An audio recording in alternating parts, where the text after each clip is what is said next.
దయచేసి ఈ 4 నెలల కాలానికి ఎవరు ఆవేశపడి జనసేన టీడీపీ కూటమిలో నుంచి ఎవరూ కూడా బయటకు వెళ్లి వేరే పార్టీ కండువా కప్పుకోవద్దు. ఇంతకు మించి ఒక సోదరిగా నేను అంత విపులంగా చెప్పలేను. ఇప్పుడు ఫస్ట్ లో నోట్ చేసిన వర్డ్ కి ఇప్పుడు చెప్తాను.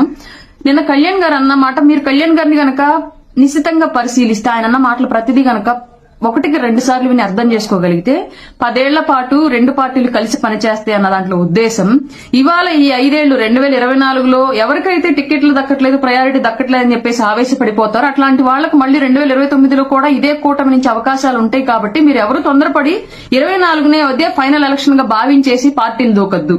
ప్రజల కోసం ఈ కూటమి 10 ఏళ్ల పాటు కలిసి పనిచేస్తుంది. దాంట్లో భాగంగానే ఇరు పార్టీల నుంచి కష్టపడి పనిచేసిన ప్రతి నాయకుడికి ప్రయారిటీ దక్కిద్ది 10 ఏళ్లలో. దయచేసి ఎవరు మిస్అండర్స్టాండింగ్స్ చేసుకుని చిన్నపాటి ఆలోచనలకి చిన్నపాటి పరిస్థితులకే ఇబ్బంది పడిపోయి పార్టీలు మారద్దు, మళ్లీ ప్రతిపక్షంలోకి వెళ్లొద్దు. గుర్తుపెట్టుకోండి. ఇది ఒక సోదరిగా నా సలహా. జై జనసేన, జై టీడీపీ.